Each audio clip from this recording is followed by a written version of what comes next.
క్రైస్తవులు ఆరాధించే దేవుళ్ళు ముగ్గురా లేదా ఒక్కరా? యెహోవా దేవుడు, యేసుక్రీస్తు దేవుడు మరియు పరిశుద్ధాత్మను దేవుడిగా భావిస్తారు. మరి ఈ ముగ్గురు ఒక్కరేనా లేదా వేరువేరా? ఈరోజు మనం మాట్లాడుకోబోయే విషయం త్రిత్వం. ఈ త్రిత్వం అనే విషయం చాలామంది క్రైస్తవులలో ఇప్పటికీ చాలా కన్ఫ్యూజన్ కలిగిస్తుంది. కొంతమంది క్రైస్తవులు మేము ముగ్గురు దేవులను ఆరాధిస్తున్నామని, మరికొందరు దేవుడు ఒక్కడే అని అంటారు. క్రైస్తవులలో చాలామందికి ఈ విషయం మీద క్లారిటీ లేదు. ఈరోజు మనం ఈ త్రిత్వం అనే దాని గురించి బైబిల్ ఏం చెప్తుందో చూద్దాం. మొదటిసారి మన వీడియో చూస్తుంటే ఇప్పుడే మన ఛానల్ని సబ్స్క్రైబ్ చేయండి. Hello God's family, praise the Lord. మనం ఈ త్రిత్వం అనే విషయాన్ని స్పష్టంగా మరియు సందర్భంతో తెలుసుకుందాం. ముందుగా త్రిత్వం అంటే ఏంటో చూద్దాం. యెహోవా, యేసుక్రీస్తు మరియు పరిశుద్ధాత్మ, ఈ ముగ్గురిని కలిపి త్రిత్వం అంటారు. అసలు క్రైస్తవులలో ఈ కన్ఫ్యూజన్ ఎందుకు వచ్చింది? కొంతమంది వాదన ఏంటంటే యెహోవా, యేసుక్రీస్తు మరియు పరిశుద్ధాత్మ ముగ్గురు విడివిడిగా ఉన్నారుగా, అందుకే ముగ్గురు వేరు వేరు అంటారు. కొంతమంది బైబిల్ను అనుసరించి బైబిల్ను క్షుణ్ణంగా చదివి ఈ ముగ్గురు ఒక్కరే, ఒకే దేవుడు అంటారు. మరి బైబిల్ ఏం చెప్తుంది? బైబిల్ మనం అర్థవంతంగా చదివితే మనకు అర్థమయ్యే విషయం యెహోవా దేవుడు, యేసుక్రీస్తు దేవుడు మరియు పరిశుద్ధాత్మ దేవుడు ముగ్గురు ఒక్కరే అని. ఈ విషయం బైబిల్లో చాలా స్పష్టంగా వ్రాయబడి ఉంది. ద్వితీయోపదేశకాండము 6వ అధ్యాయము 4వ వచనంలో, ఇజ్రాయేలు వినుము, మన దేవుడైన యెహోవా అద్వితీయుడగు యెహోవా అని వ్రాయబడి ఉంటుంది. అద్వితీయుడు అంటే ఒక్కడే అని అర్థము. యెషయా గ్రంథము 45వ అధ్యాయము 5వ వచనంలో, నేను యెహోవాను, మరి ఏ దేవుడును లేడు, నేను తప్ప ఏ దేవుడును లేడు అని వ్రాయబడి ఉంటుంది. ఇక్కడ దేవుడు నేను ఒక్కడిని అని చాలా స్పష్టంగా మనతో మాట్లాడుతున్నాడు. దీన్ని బట్టి మనం చూస్తే దేవుడు ఒక్కడే అని స్పష్టంగా తెలుస్తుంది.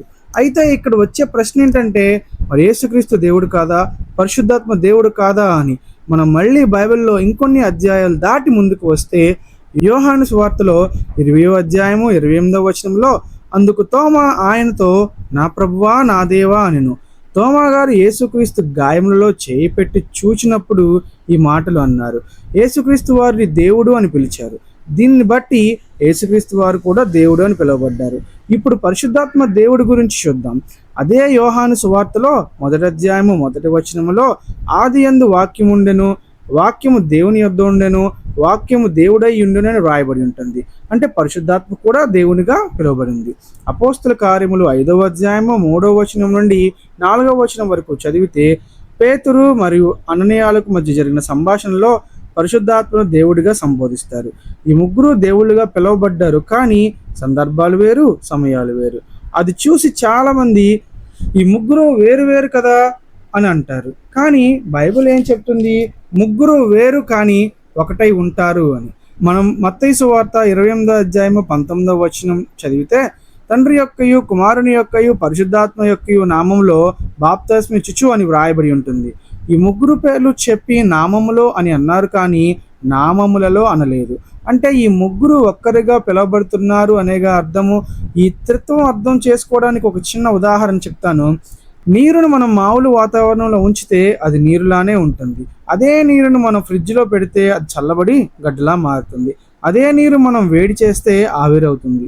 గడ్డ కట్టిన నీరును మనం మామూలు వాతావరణంలో పెట్టినా, లేదా వేడి చేసిన నీరును మనం మామూలు వాతావరణంలో పెట్టినా అది మళ్ళీ నీరులా మారుతుంది. అలాగే దేవుడు కూడా ఒక్కడే, కానీ తండ్రి యెహోవా, కుమారుడు యేసుక్రీస్తు మరియు పరిశుద్ధాత్మగా పనిచేస్తున్నారు.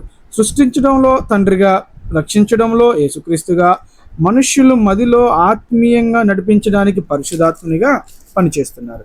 త్రిత్వం అంటే ముగ్గురు దేవుళ్ళు కాదు, అది తప్పు అర్థము. మరియు ఒక్క దేవుడే 3 పాత్రలు పోషిస్తున్నాడు అని చెప్పడం కూడా పూర్తి సత్యం కాదు. బైబిల్ ప్రకారం 3 వ్యక్తులు, ఒకే దేవుడు. ప్రియమైన సోదరి సోదరులారా, మన దేవుడు అద్భుతమైన వాడు, మన అర్థానికి మించిన వాడు. త్రిత్వం ఒక రహస్యం, కానీ బైబిల్లో స్పష్టంగా కనిపించే సత్యం. ఈ వీడియో మీకు ఉపయోగపడితే లైక్ చేయండి, షేర్ చేయండి, కామెంట్ చేయండి మరియు మన డిజిటల్ సువార్త అఫీషియల్ ఛానల్ను సబ్స్క్రైబ్ చేయండి.